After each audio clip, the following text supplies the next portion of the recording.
Tim, let me see if I'll adjust this. Hey, everyone, how's it going? So it is April 1st, 2023. It's April Fool's Day, although there's no tricks right today. We're just going to try something a little bit different. This is a very, very busy environment. And let's see if we can. Okay, hold on. Let's see if we can mute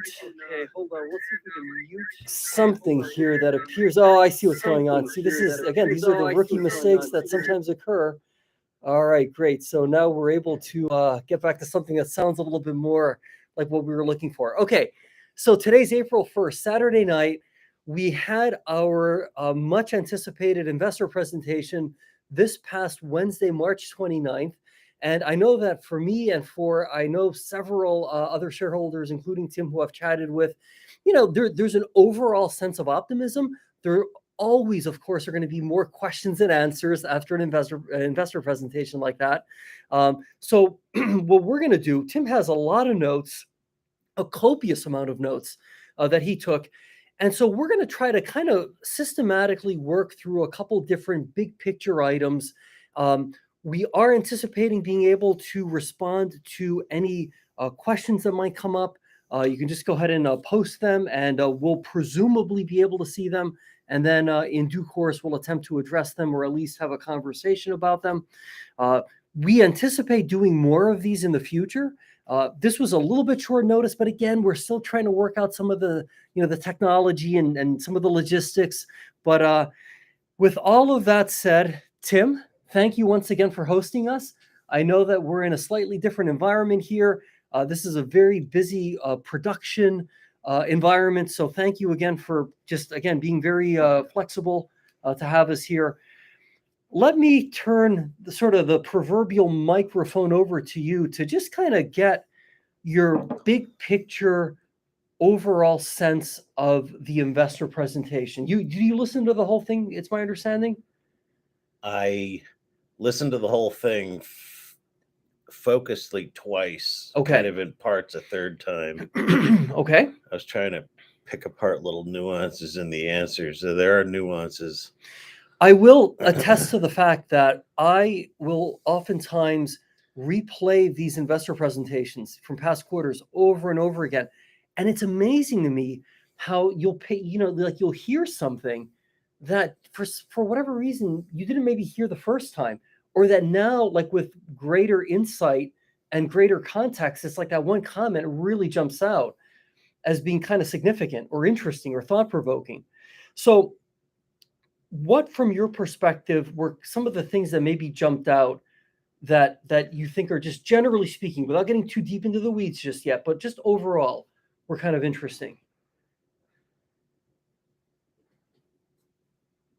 It seemed to hint that they're going to start holding Bitcoin a little more as a potential hedge, if I recall listening to against the inflation of the miners.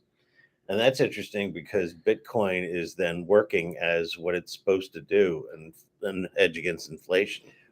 What also occurred to me is that, and again, like Bitmain, I don't know. I mean, some of these manufacturers typically will actually request payment in Bitcoin. Oh yeah. So it kind Bitmain pretty much only does. Right. So I thought that was an interesting little insight, that absent firsthand, sort of like experience, kind of like working with some of these manufacturers, it would be easy to just kind of like not pick up on that. But yeah, so like if you're accumulating Bitcoin, and the thing is, hey, we're actively studying, the market to try to get into the market again or to buy stuff. I mean, clearly there's probably a lot of opportunity in the aftermarket, right? But also Bitmain, I got an email saying, hey, we're offering the XP at like $23 a terahash. Isn't that what he ended up saying? He preferred the X. Well, XT. You got a specific question about what? Yes. No, I think I've only listened to the call maybe like twice, somewhat fully. I was doing other things while listening. I have heard Greg comment before, and I agree with this principle that it's like, hey, no one really cares how you make your Bitcoin, right? No one's going to ask you, hey, did you make that with an XP or? He did end up saying a particular model though, which I thought was interesting. I thought it was XT or P or It might have been the SJ19 Pro, or again, there's all these little permutation. See, what happens is because the aftermarket, you might be able to get something that's pretty comparable to an XP. Right for now. like less than almost like single digit, per terahash pricing. And given the fact we have such a like an advantage insofar as being able to like generate our own power, import from the grid, it's like we're not quite as beholden to the idea that, oh my gosh, energy prices are going up, or like our PPA, we might have locked in something that now like, wow, we really have to go with the most efficient machine. We can kind of we have wiggle room, and the ROI might make sense to just say, hey, why don't we just go with the most recent model that's maybe not the cutting edge. That seemed to be what he was saying, is like the Apple 13, not the Apple 14. Yes, more or less. Yeah. Okay, so you picked up on that they're starting to like maybe accumulate more Bitcoin. I think they had like 39 Bitcoin on the like. Yes. Yeah. There's very few. Yeah, it's not a lot. Yeah. Mined like 2,000 total. 2,089 Bitcoin in all of 2022. Right. And I think it was like 457 in Q4. Don't quote me. Again, I know a lot of these numbers. They had like 6 week down period. Yeah. In fact, I could even pull up. So okay, what else? Just again, without getting too deep into the weeds, just big picture overview. What else kind of maybe jumped out at you from that conversation, or from some of the questions even? He's trying to make the plant like the high frequency trader of electricity. Okay, he's I like trying that. to get it to respond very quickly to market demands in bidirectional sense. Okay, which is hard. It can be challenging. But he's got the one. It sounds like they have the response times down so far that they can optimize the volatility curve of power, which is more or less what he was saying. It's like I pull the slot machine every day, and some days you really hit. So to that point, I did notice something, because I know like a lot of us in the sort of like the investor community, and certainly I'm sure on Wall Street, there had been a lot of, I know I was speculating in my own mind quite a bit as to whether or not during Q1 2023 we were actively toggling between, generating our own power, albeit maybe at a reduced capacity, but otherwise importing the majority of the electricity that we were using to mine Bitcoin from the grid, given how you'd have such, Well, he made that comment about netting out. Yeah, well, and I want to get into that in a second, but Okay. but there is something here in the press release. Let's see, do a search, and I believe it was under generating. Yeah, so okay, we have been generating our own power for the majority of 2023. However, over the last 5 days, we have been able to import power frequently for less than $20 a megawatt hour at the Scrubgrass plant. Over a period of 6 hours at the Scrubgrass plant on March 26, 2023, power prices averaged $13 per megawatt hour, and Stronghold imported power from the grid during this period. If this continues, which I suspect it will, importing power from the grid would represent upside relative to the cost of generating power. Let's dissect that a little bit, because that's really, there's like a lot to unpack there. I thought it was interesting that they added data from just the last week too, though. Like, yes. Why so recent? Did they just run a test of some sort? Okay, Scrubgrass, from my perspective, is like really the nerve center for experimentation. Okay, just in every sense that one can imagine. There are individuals who are stationed at Scrubgrass who are really, really like amazing engineers, and some of those guys were really responsible for saving Scrubgrass, and I alluded to this in our previous get together. So you have a mindset there that's highly experimental, highly entrepreneurial. Hey, let's do a lot of experimentation here first.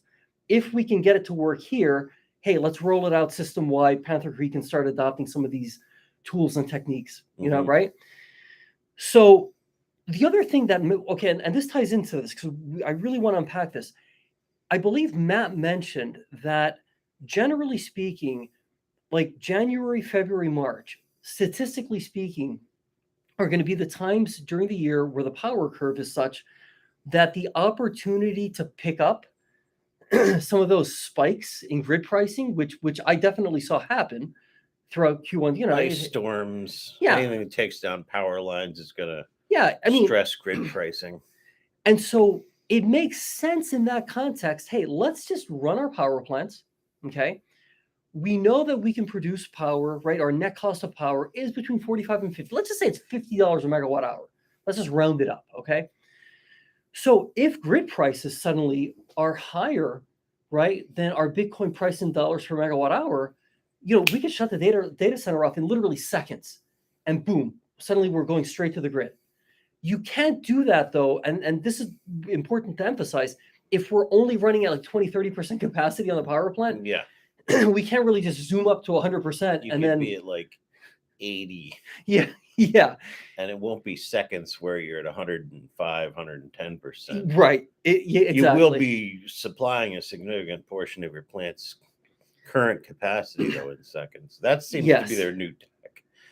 Their quick switch. Yes. So, and that only works when the plant itself is at, let's use the word fuller capacity. I mean, I'm not gonna say they're at 110% at both plants. Over 50. But yeah. Certainly running, or hey, enough, because I think each data center might be around like 70 megawatts.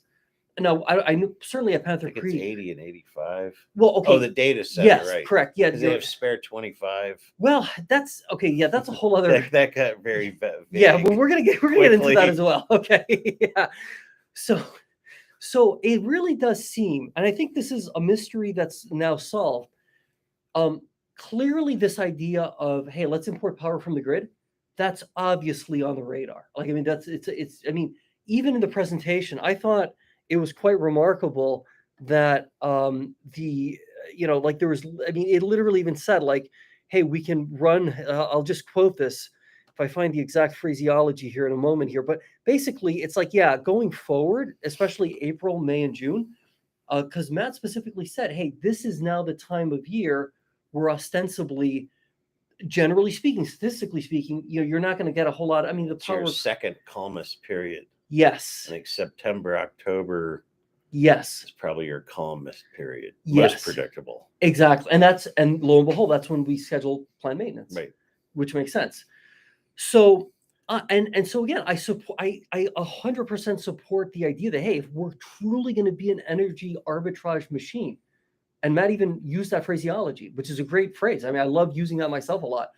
Then we have to give ourselves the opportunity to arbitrage by having the power plant itself, at least during Q1, operational enough that, hey, when you get those moments during the day where you want to grab some grid pricing, right? It makes sense to do so. I mean, historically, it probably has. If you just look at, yes, and it's getting worse, not better, due to the supplies of electricity. But if your demand is consistently having all kinds of variation in Januaries, yeah, you got to have that thing running probably at 95 overnights in particular. Do you have any thoughts that come to mind? I mean, are you sort of in agreement with me based on what we just read, that, okay, it sounds like for Q1, because I mean, this was pretty much released, on the 29th of March. So when they're saying, hey, we have been generating our own power for the majority of 2023. Now, to be perfectly fair with this, we still technically don't know if that means 100% power, 20%, 30% power. There is a little bit of ambiguity there. That's the way of saying we've been netting out. Okay, yeah. So that's all right. Netting out. I'm going to look at clearly. I need to educate myself a little bit more about like the nuances of netting out. At first, I thought, well, does that mean for every megawatt you import from the grid or that you buy from the grid, you have to put a megawatt in? But if that's true, like, I mean, it kind of, But you can put it in at your leisure, kind of. Okay. It's not immediate. Okay. So then it's some kind of a overnight repo I'll give you a kilowatt today and I'll gladly pay you Tuesday kind of thing. So this doesn't sound really like nerdy, perhaps, but the PJM, they actually have like this educational center, and I've actually taken like some of their free like video classes. Are you the guy that they have an APB on? No, You've been but taking that stuff? no, I'm learning no because it's so That's why it's fascinating. not there Yeah. anymore. No, but and because the thing is like that's like a whole ecosystem of knowledge. That's really, I mean, and man, they have like really great educational videos taking you into their nerve center. And this is like right down in King of Prussia. I mean, I guess that's what kids do today now that there's no Blockbuster. You just go down to the go down to the PJM center and rent some videos. You watch some videos. My point being, I really want to learn a bit more about this nuance. I'm just intellectually curious. Okay, this idea of netting out. And again, how okay, what does that mean though? And again, not to belabor this, because I understand that at a big picture level, we're all just looking for us to make money. I get that, but this is kind of a big part of how we make money though. Well, sometimes PPL, particularly for high usage industries operating from 7 a.m. to True. 5 p.m., they'll put them on a peak load power costing system. Okay. Where you're using kilowatt hours, but your cents per kilowatt hour is driven by your peak demand. And if you have just one bad day in the month, you could use 1 gigawatt and it'll cost you 10 times what 10 gigawatts would cost if you used it overnight rates. Where some plans, the kilowatt cost is zero. It's just distribution transmission, like our friend with the Tesla. Yeah. He essentially charges his Tesla for 2 to 3 cents. Yeah. In this side of the grid. You see how in California they want people to charge their cars during the day now, because that's when they have electricity. Yeah. Because they forgot that when the sun's down, you don't get the electricity. Yeah, it's a completely unbalanced grid. Yeah. The demand and the supply have split in Californication. Yeah. Your demand is going up as your supply is going down. Yeah, look, there's a lot of things that have not been thought out. Maybe, I mean, the intent is very honorable, and I don't think there's any malintent, but the net effect, though, of course, is what you're describing. Now, as it relates to Stronghold Digital Mining, okay, so here's the comment. This is right from our investor presentation from the slide deck, page 5, bottom left-hand corner. In March, Stronghold has reduced plant output to import power to mine Bitcoin at its data centers, given extremely low grid prices.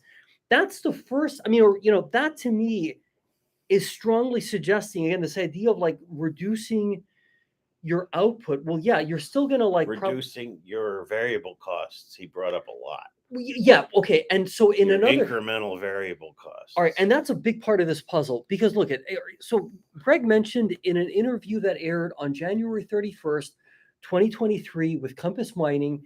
I forget what second point it was at. I posted that on Twitter, but he mentions, he's like, hey, our variable cost of power of producing, generating electricity, is about $30 a megawatt hour. Variable cost. Now, so he's got fixed costs of 15, maybe worst case scenario, 20 cents on top of that. I wonder what does he get charged for the junk coal? He Well, probably has to pay to move it's okay. So it's really, is it just a pile of free stuff and just move it? Almost, yeah. It's practically that. There's a footnote that I found. I mean, and I remember it was $6.36 a ton. I mean, don't quote me. This is from past recollection. Essentially, the big cost there is the transportation piece. You have some transportation contracts. The cost of itself is essentially practically nothing, so to speak. It's the couch on the curb that says free. Free, right? So to speak. It costs us the gas and time to move it. Yeah, I mean, there's a couple of little nuances in there, but let's just take the $30 number at face value. So what that tells me is when we look at, again, our slide deck, and now we're going to go up to this is going to be page number 4 on the slide deck. And I love this because I mean, it's kind of funny because I love this type of mathematical way of describing it. Grid prices greater than BTC mining economics. Okay, curtail the miners to sell power to the grid. That makes sense. Grid prices lower than the variable cost of power. Basically, let's just assume that's $30 a megawatt. Okay. So if grid prices are below 30, what do? Okay, curtail the plant to buy power from the grid. And now this is That would probably be more in your April, May, June, yes, September, October, November range, though. Yes. Now the calibration I have on the dashboard, right? Sort of like the logic engine, so to speak, right? I've generally had it pegged at $45. Like, so if grid prices are less than $45, the assumption is, hey, we're importing from the grid. Anything above $45, generally speaking, or whatever the new, we're selling to the grid basically. There's a lot of permutations that are in there because there's a lot of like gray zone too sometimes. So I might just bump that down to 30 so that it's more in line with, again. That's a good idea. Yeah, you know what I mean? Then we're a little bit more kind of consistent. Sounds like he's hinting that's a good idea. Yes. Yeah, right. It's almost like, yes, exactly. Now the thing that's, I don't think, Tim, I don't think we're going to shut the plants completely off. Didn't sound like it. No, and the reason, and I think probably you wouldn't want to, because maybe of this whole netting out thing, you might want to have, no matter what the grid price is, you might want to be sending 10-15% of your power to the grid, I guess, or I don't, again, these are things that we need to like educate ourselves about. As a side note. Yeah.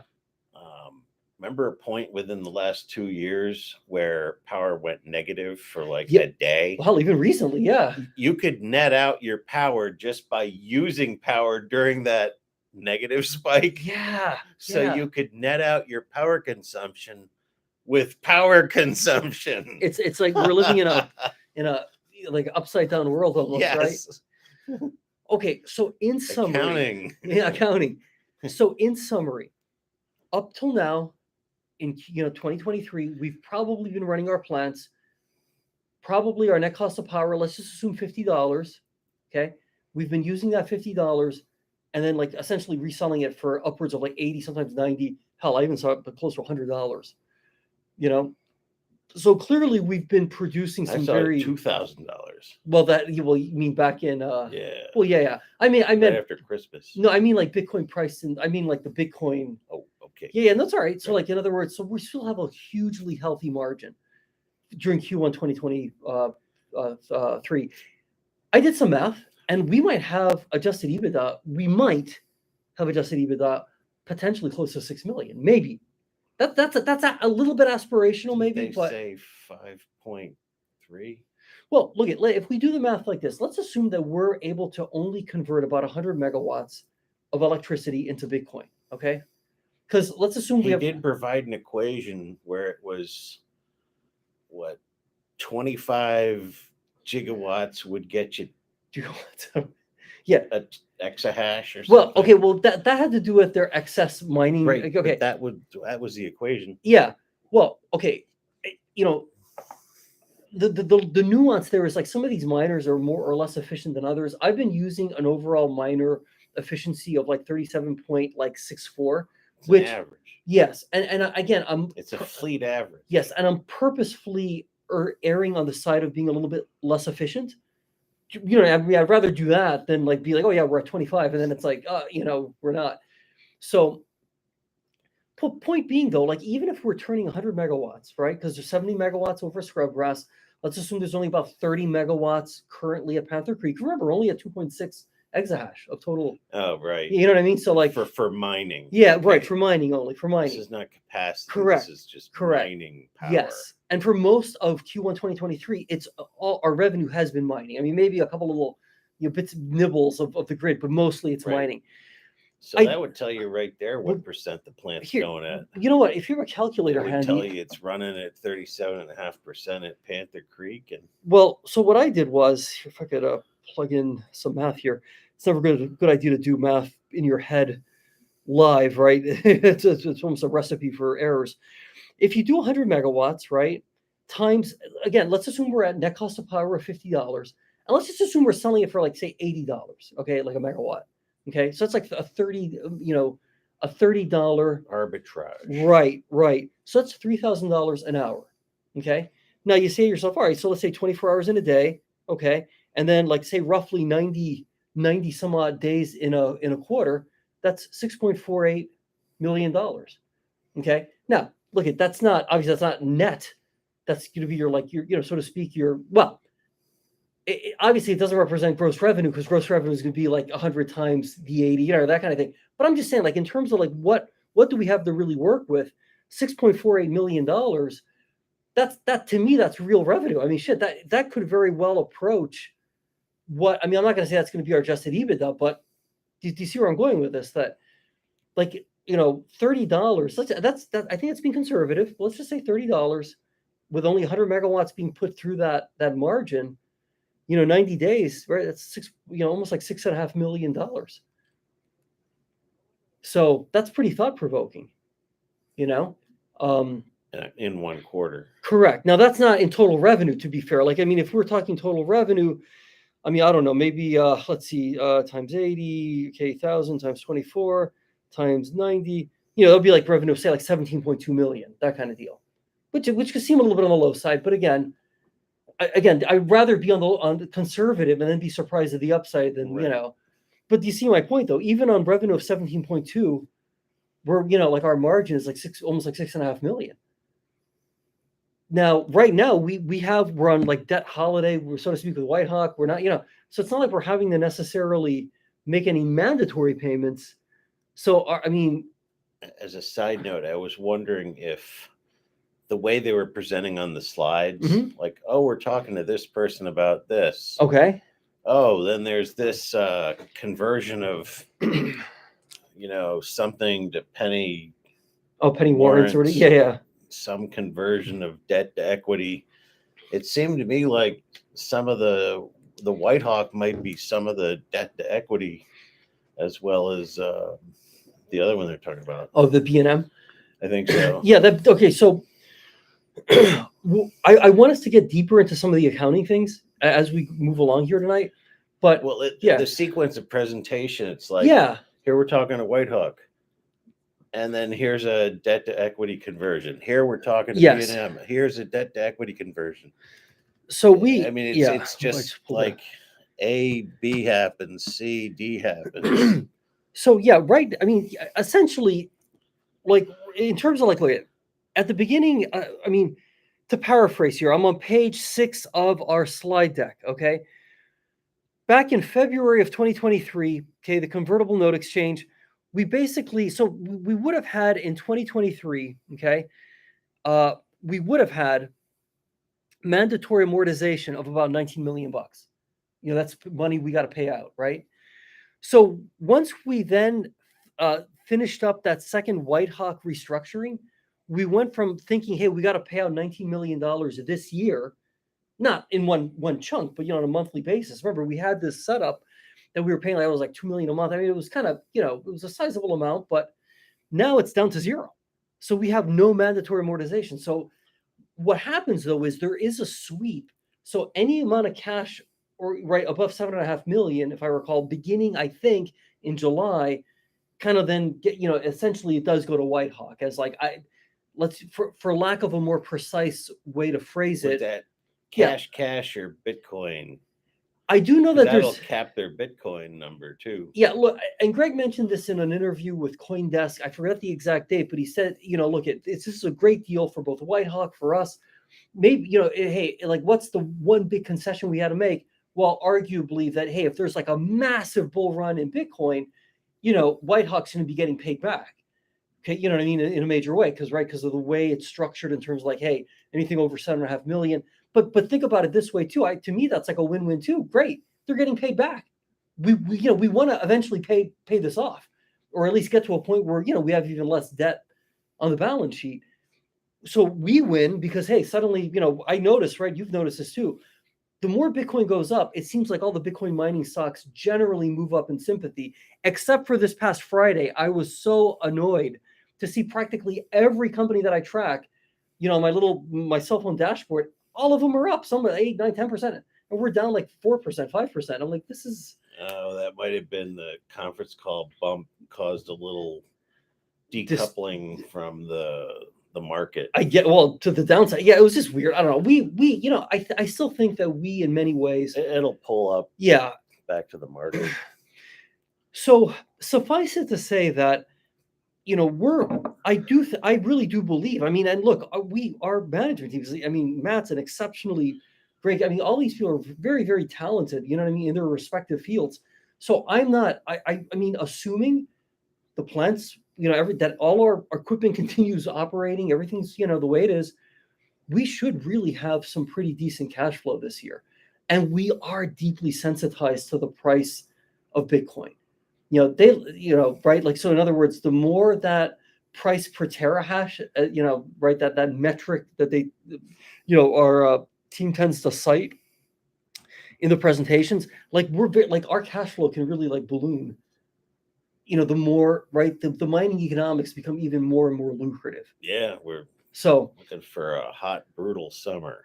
Hopefully, right? Now, what else do you have noted here? Let's kind of keep going down. What are some other big picture things that kind of jumped out at you? Do a quick check of that.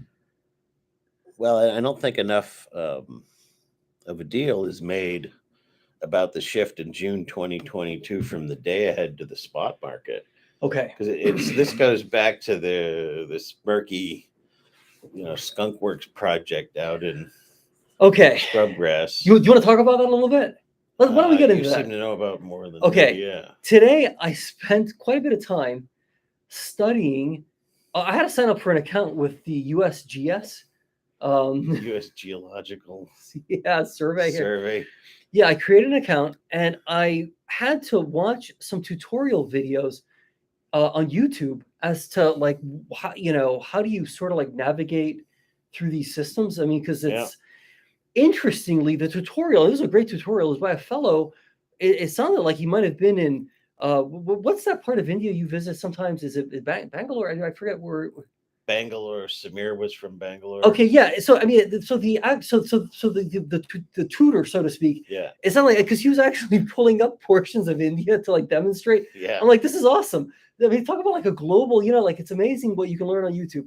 So I was able to tentatively pull up data from Landsat 8 and I believe Landsat 9.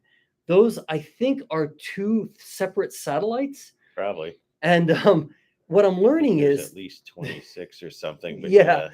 And well, look, I still haven't really quite found what I'm looking for, to quote the YouTube song. I haven't found what I'm looking for, but I'm getting closer to figuring out how to obtain imagery that I believe is like a 15 meter or 30 meter.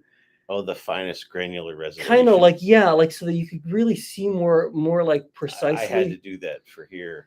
Okay. Yeah, they've done a lot of recent surveying too. Interesting. They come with this thing that looks like one of those probes from Empire Strikes Back. Okay. Well, that's okay. Yeah. Well, so the point is, all right, I did spot this notice that was highlighted in the PA bulletin, which is as public record as you can get. I mean, publishing the PA bulletin, that's very, I mean, it's like, that's the equivalent of a Roman Greco sidewalk or something where you're like just scribbling, on a scroll.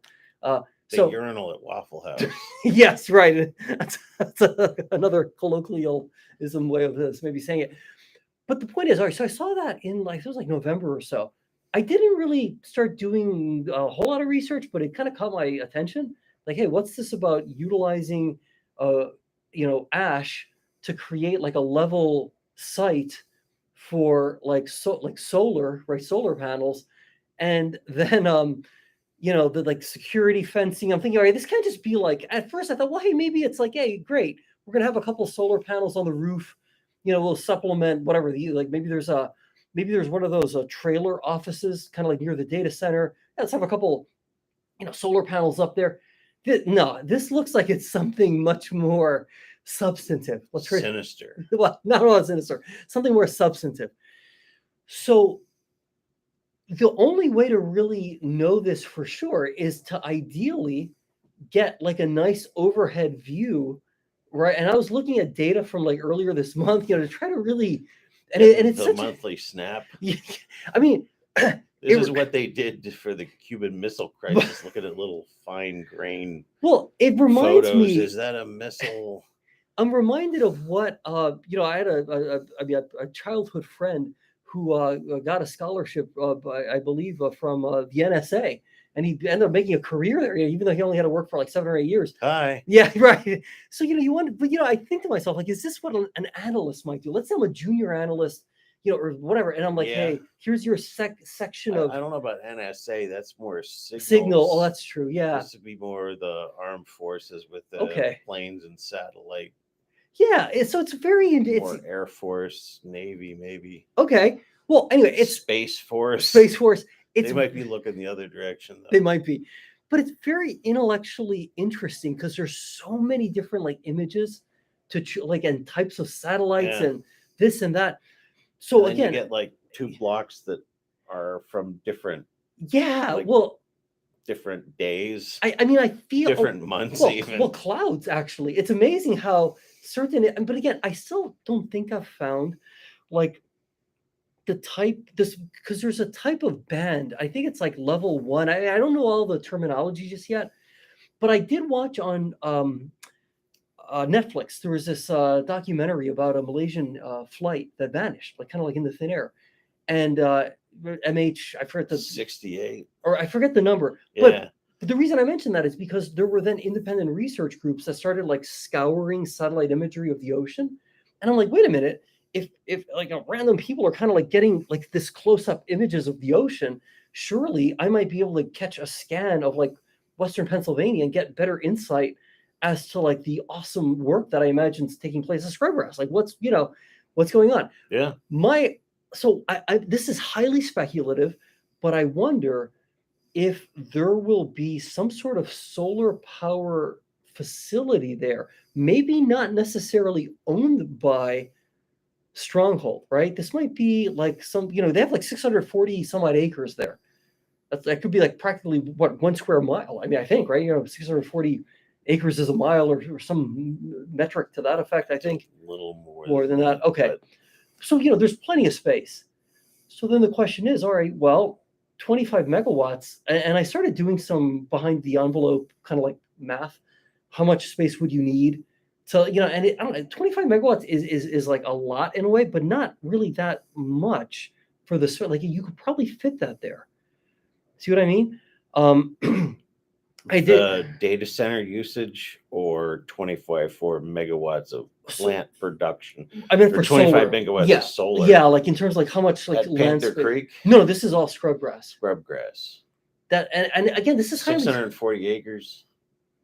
Yeah, well, yeah, right. Now, granted, not all of it's available for like solar panels, but the reason I say that, there is one company, they're a private company, they like going behind the meter. Like they like doing deals like we're in states where there's behind the meter activity. Now they're building out mostly in Texas, like, right? But they do a lot of stuff with solar. And I thought to myself, and I think they're called like Aspen Digital. You could jot the name. I think it's like Aspen ACDC. ACDC. Yeah, Aspen Creek, I believe. Aspen Creek Digital Corporation. I mean, again, this is highly speculative. Not saying with any certainty that this would or would not be hypothetically. Here they are, so you can kind of see what comes up here. So if you're watching this and you want to pull this up on your own web browser, it's acdigitalcorp.com. See, look at all these solar panels. and they actually created in Colorado a 10 megawatt solar energy facility. And when I looked at like the amount of space it occupied, it didn't really seem like that much space per se.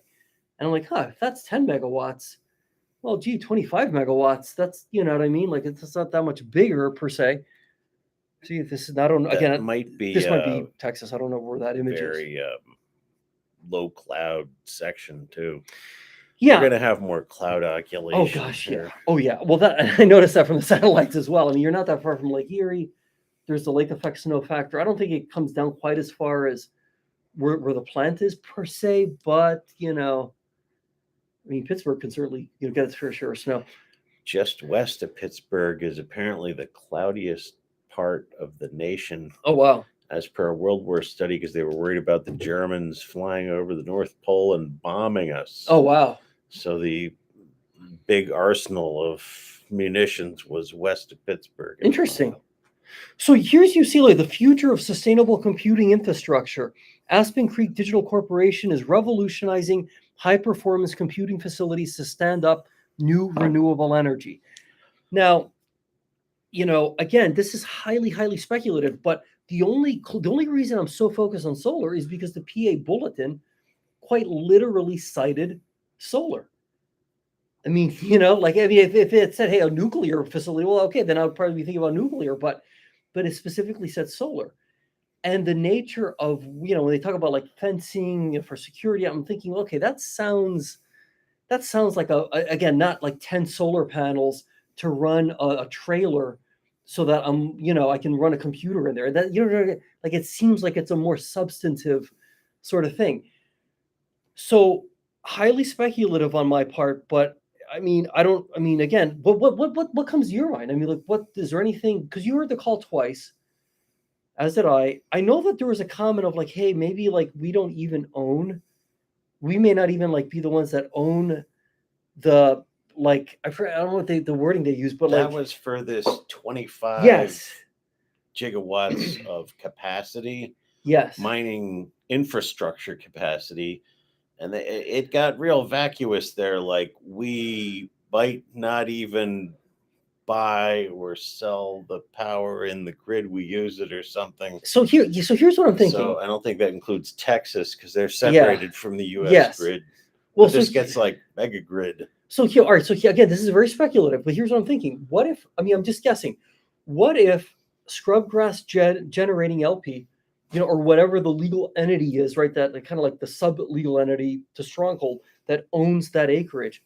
What if they enter into some sort of lease agreement with, hypothetically speaking, Aspen Creek Digital Corporation?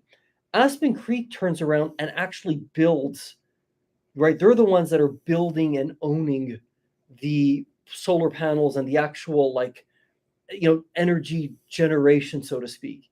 Okay.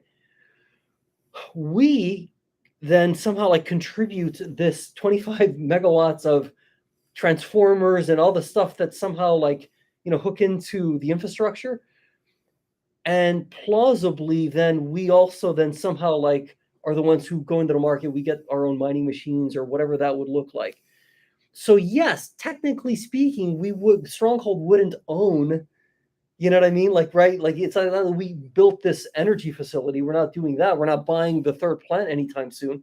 The third plant came up, of course, right in the call. Yeah. Yeah, which you and I both knew that wasn't in the cards, but I've always said, hey, if we're blessed enough that, if we're blessed in the future, not this year, but you never know. They really poo-pooed that pretty quick, though. Well, sure. I mean, understandably, look, dude, we've been through hell and back. He was like, I ain't going into debt again. Yeah. No. It's no, and I completely agree. Like, we've to go through that type of, it's almost like, Tim, we were like blasting into outer space at 10 miles a second, right? Almost like a Atlas rocket, New Horizon 2006, fastest, kind of like, and then to go from that to wow, we need to go the speed of a golf cart practically.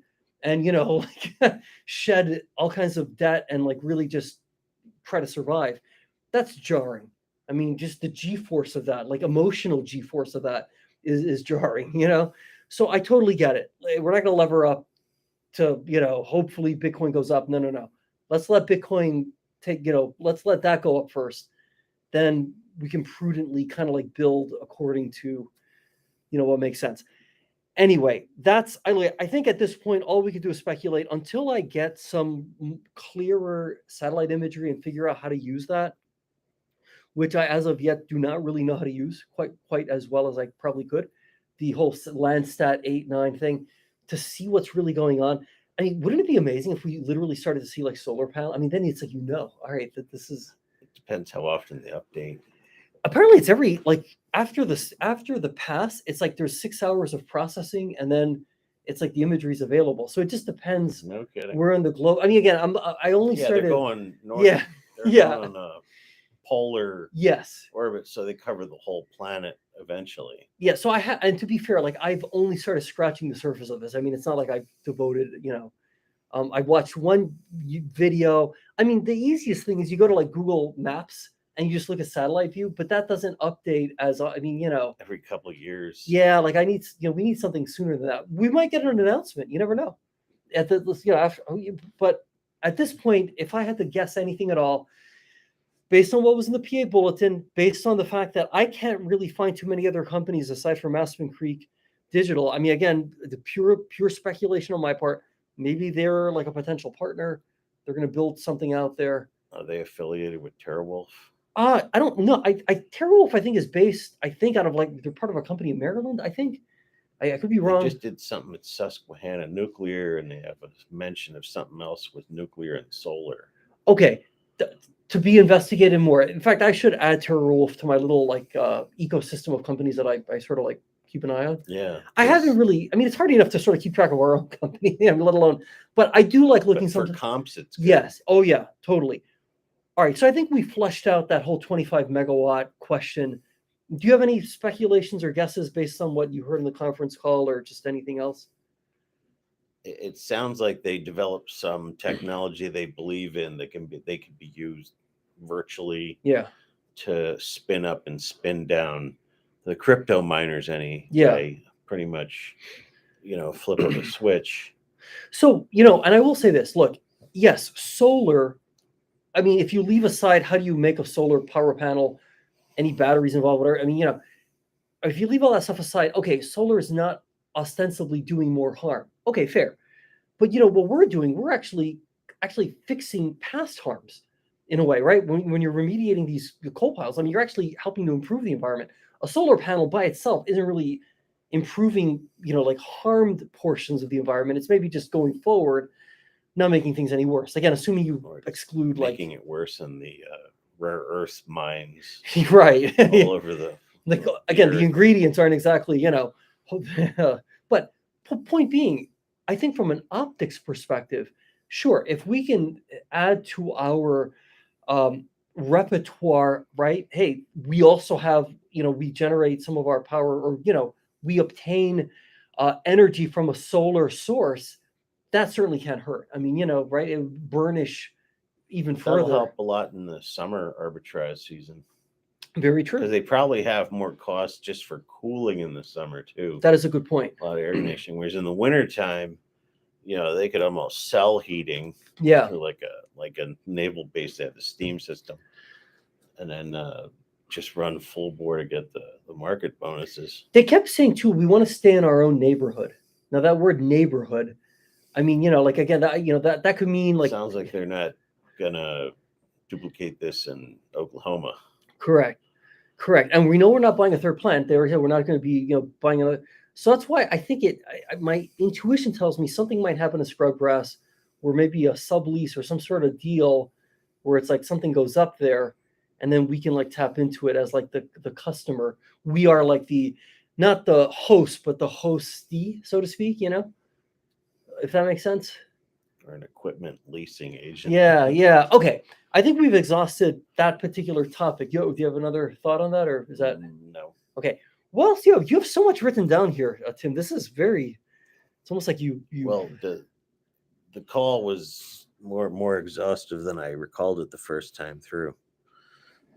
But yeah. Just take a moment.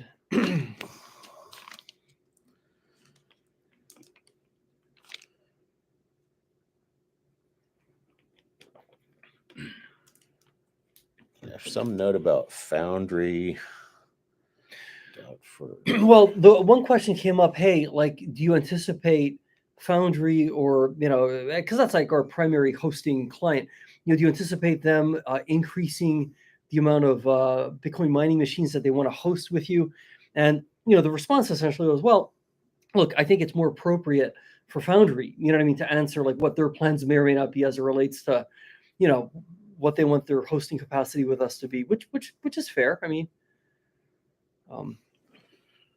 I mostly just have like summary observations. He's like, it stabilizes the grid. Oh, wait, there was one phrase. There's always going to be opportunities in July and August, January, February, March. Yeah. So okay. So basically, I think what we both came away from that call from, right? Well, first of all, it's 5.2 million in adjusted EBITDA.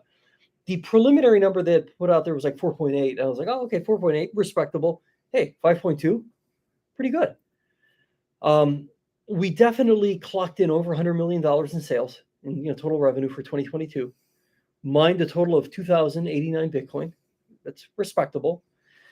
Now, I think we definitely got a lot of questions answered insofar as, okay, it sounds like for sure during Q1 2023, we weren't, it sounds like we were running for the most part. Only at the very end there at Scrubgrass did they start experimenting perhaps a bit more with like toggling down and like importing power. That's the one they shut down last fall, right?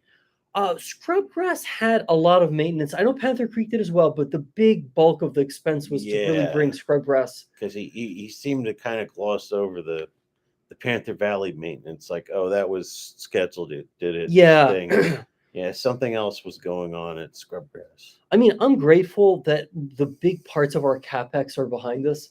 Because nobody wants to like be saying, "Oh, great, we're looking forward to we have to replace the boilers next year." I mean, look, these are big plans. Things can go wrong, but it sounds as if though, for the most part, we're through the big parts of our capex.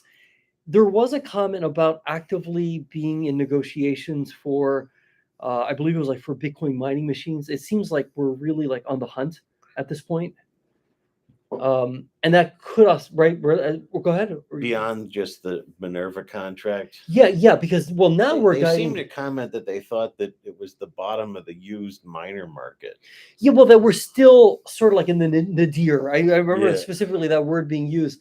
That we're maybe not.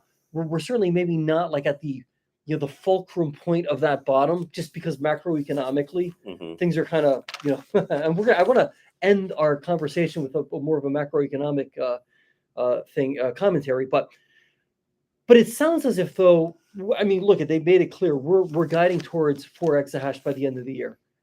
Okay, how's that going to happen? Well, we're going to fill our currently empty slots that we could plug machines into. Will a portion of that come from hosting? Potentially. But it sounds like, because remember, hosting isn't our primary focus, okay? And that's something that bears repeating. It's not our primary focus. It sounds like, to the extent we can have win-win relationships with Foundry, that's awesome. But it sounds to me as if though the real emphasis is on acquiring our own in-house machines. That's the impression I get. Now, why arguably would that not have maybe started occurring already? There could be a variety of reasons for that. I mean, strategic reasons, just waiting for Bitcoin economics to really start turning around. You know what I mean? Again, this is like a cat and mouse game. This isn't, and I really appreciate that our leadership is, I think, very sober-minded about this. It's not like, hey, Bitcoin's going to the moon, but that's it. We're gonna, we're gonna throw caution to the wind and just. How many strongholders are there left? Yeah, right. Have you not banished them all?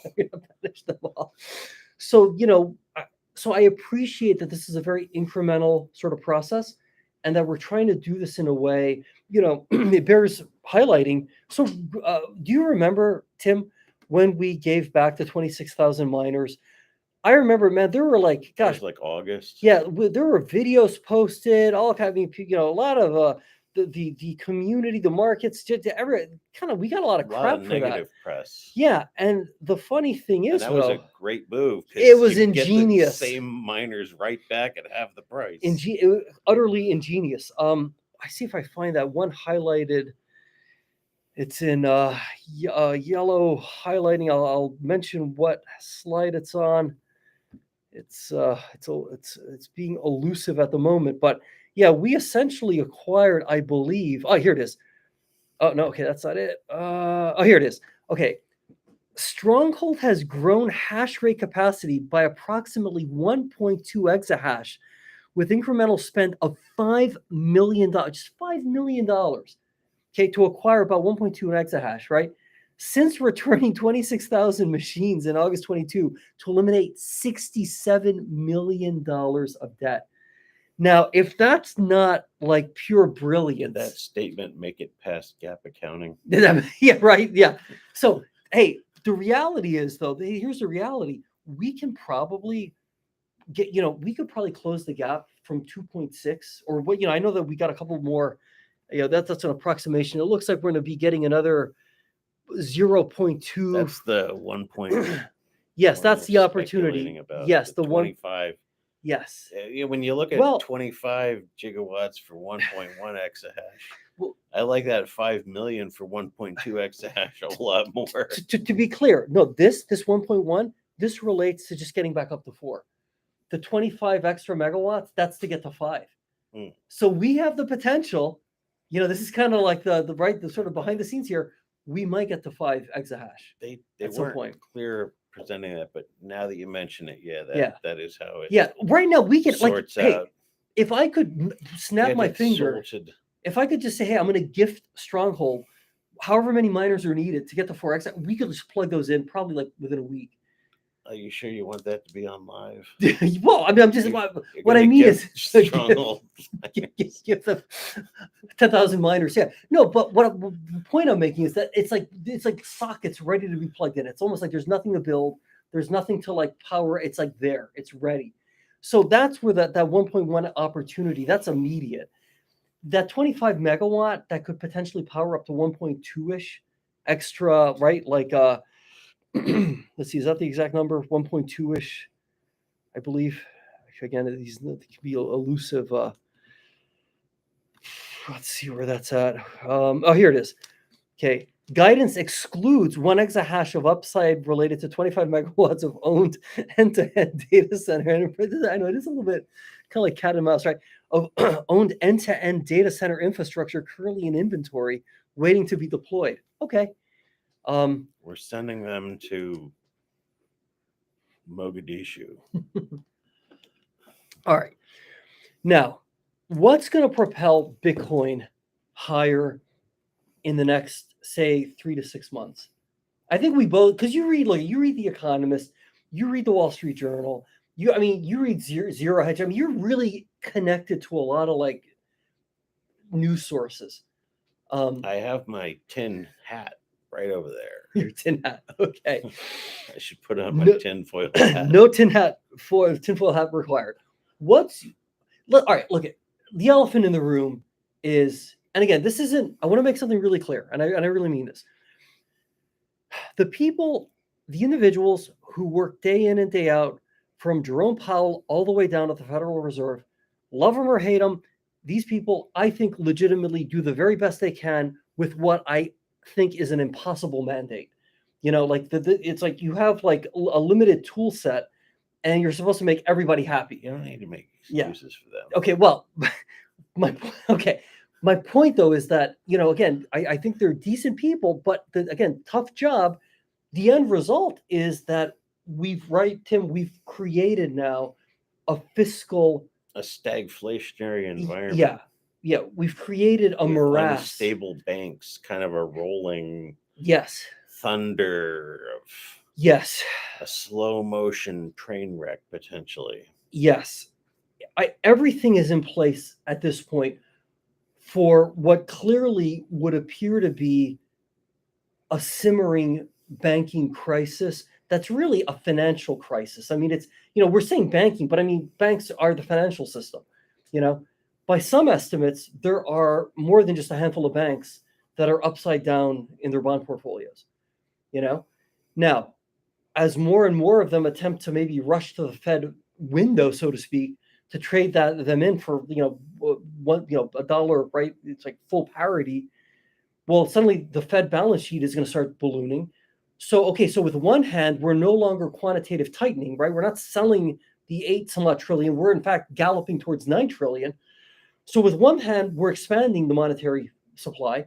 With the other hand, yeah, okay, we just raised rates by 25 basis points, but like it's almost like we're at counter, one hand is doing one thing, the other hand's like almost like undoing what the other hand's doing. It's a point of diminishing returns. Yeah. Do you, and again, we're not sitting here as like Fed prognosticators, but do you sense that we're getting to that point where the Fed may just have to sort of give up on fighting inflation simply because to keep raising rates will continue? I mean, like what are your thoughts basically? It's convoluted, I get that, but like let's simplify it. They need to hire an actor. Okay. To Explain. speak. Okay. Because he's gonna have to do a lot of jawboning up and down. Okay, yeah. Because they are getting close to hands tied. Yeah. And then the thing is, right, the economy hasn't really rolled over yet in the sense where unemployment's really ballooning. It might not. That's what's going to keep inflation high. It might. Well, it's not rolling over. Or it could be like an inflationary, I don't want to say an inflationary depression, an inflationary recession. Stagflation. Yeah. So why does this benefit Bitcoin? Like, what's sell me on why Bitcoin. Apparently, it works fine with hedging against inflation for miners. So it does. That would make sense that it probably hedges against inflation in all tech. Yeah. Now, tech tends to be generally deflationary. True. So I don't know if Bitcoin would hedge against like medical expense inflation quite as well. Yeah. But as more and more people realize they may need to be jumping on a plane rather quickly to go somewhere else rather quickly. Well, and that kind of, yeah. Like that's why Sam Bankman-Fried's under such a microscope, because he really is never going to be penniless as long as he remembers his 12 words, right? Or whatever, his wallet. So there are tremendous tailwinds for Bitcoin. I mean, I think I know that there's a lot of debate amongst, it's funny because like there are a lot of proverbial gold bugs who will be quick to point out that gold is a superior, gold bugs that are not nuts about gold, but the concept of what to solve it. Yeah. Versus some guy like Schiff that doesn't seem to realize they invented the light bulb yet. Well, I mean, to be fair, I think gold and Bitcoin, I know he probably argued like they're nothing near being the same, but clearly there's a very sizable pocket of the investor population who begs to differ. And I think there's some very valid arguments for why Bitcoin really is a superior. I mean, it's just, and I don't want to necessarily get into cost of storage is much lower. Cost of moving it's like infinitely lower. I mean, I can't take $1 million worth of gold through an airport. Not easily. Yeah, I mean, I mean, even the mafia only got 5 or 7 million off that Lufthansa plane. Yeah. They had a whole family, organized family. So what we're saying basically, what we're seeing is, hey, look, we think the Fed's in a box. We think, right, that ostensibly, it's going to be very tough for them to continue to fight inflation, given that I think they're in a position where it's difficult to want to inflict pain, right. But, and we know that I guess like the antidote to a lot of these problems is like to really sober up on fiscal, right? You need to one thing I read is the FDIC fund was at like $1.5 billion or something like that, and some 250 million of that got sucked up just last month. Well, yeah, right. Is that it's like teetering on like, well, how do you always have to. They only have another $1.25 billion or something like that. I think maybe 100 billion, but yeah, they might be missing 3 zeros. Mm-hmm. So we think basically that Bitcoin has the potential to really like 100 billion. Yeah, I think it's 100. Yeah. But anyway, the bottom line is, look at the headlines are very favorable for Bitcoin. Ostensibly, there are a lot of very significant reasons why Bitcoin can really, I mean, this is like its ultimate use case. When you think back to the message embedded in that Genesis block, Chancellor, and I'm paraphrasing, chancellor considering bailout for the banks. You know what I mean? Something to that, right? I mean, this is this is it. I mean, we're talking once again about banks, Yep. Bailouts by other names other than bailouts. We're talking about rates that have gone up. I mean, it's a woke bailout. It's a woke bailout. I'm optimistic that we could see we have the potential at least to really start to see some movement with Bitcoin as the dollar is, I think the dollar has been kind of at a high. Historically speaking, the last several years, it's kind of been on the higher end of the. What happens when the dollar, loses its feet, so to speak? I think 2 days in a row I read about de-dollarization Brazil and China. Well, I know. Somebody else. Well, I do know that there's more. Well, there's that liquid natural gas pipeline that I think Europe is looking at a de-dollarization potentially. Yeah, bottom line is, look, they're pissed off about Nord Stream. Yeah, I don't blame them. Bottom line, because we're going to wrap this up, I want to be respectful of everyone's time. It's a little after 10 o'clock.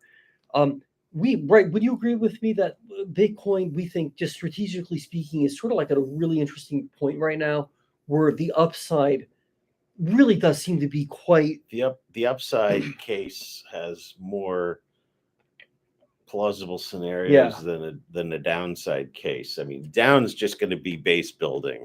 Totally. But I don't think absent some odd situation, I don't think we go back down to 10, 15,000 a coin. I'd be surprised if we did. I mean, even the U.S. government dumped like 10,000 Bitcoin. Oh yeah, from Silk Road, and they have another 30,000 to go. I mean, that's a perfect contraindicator. Is the U.S. government is now selling. You know what I'm doing? Buying. Okay. In summary, Stronghold is cash flow positive again. We anticipate they'll remain cash flow positive through Q1 2023, which just ended yesterday. I have no reason to believe that we would have somehow gone back into being cash flow negative last quarter. Do you think maybe they could do the earnings call a little quicker than the day before Q3? Yeah. No. Okay. Yeah. Yeah. It's because of the 10K to 2020. It's tough to put together the whole year's. But I suspect we're going to have another investor presentation. It was a short month in February, wasn't it? Yeah. I think it's going to be in about 60 days or so. That would be my best guess. The other factor, we got to touch on this. May 29th. And I know this upsets some of our fellow shareholders, but it bears talking about the whole issue with delisting. Oh. So by May 29th, we'll have had to have been over.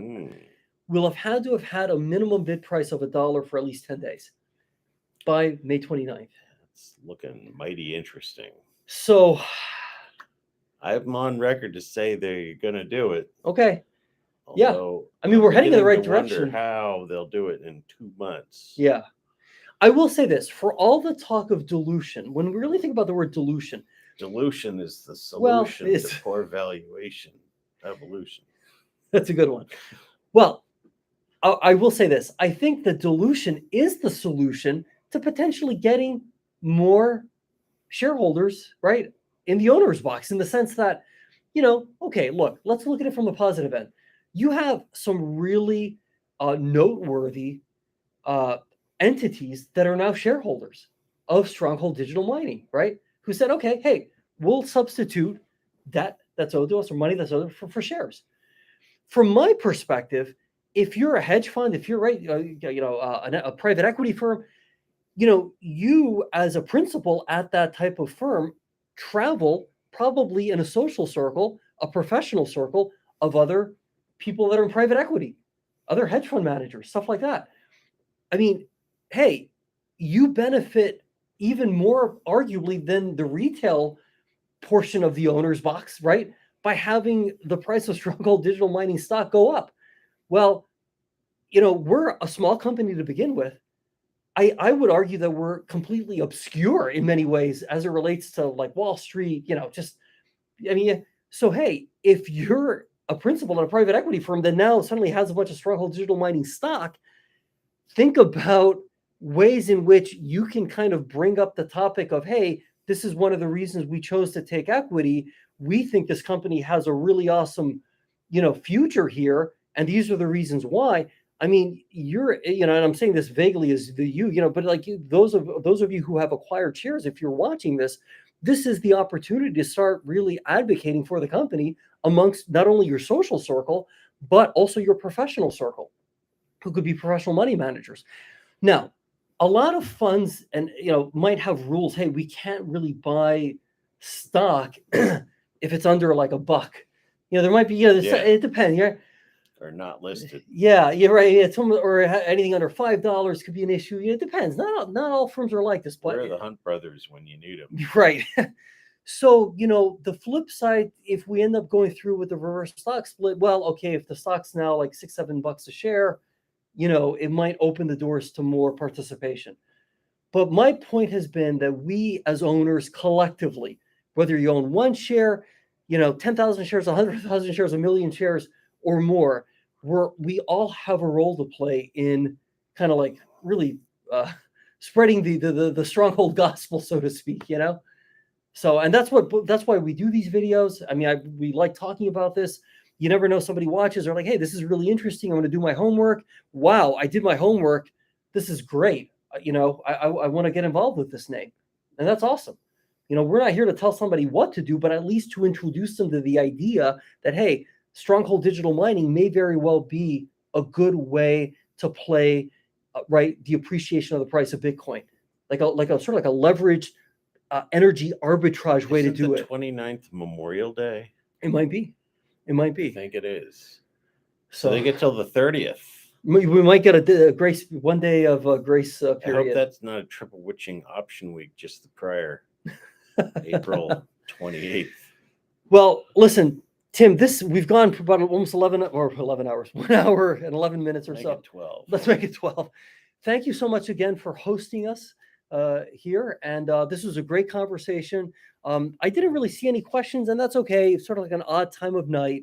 It's a nice weather. People are out maybe having a good time.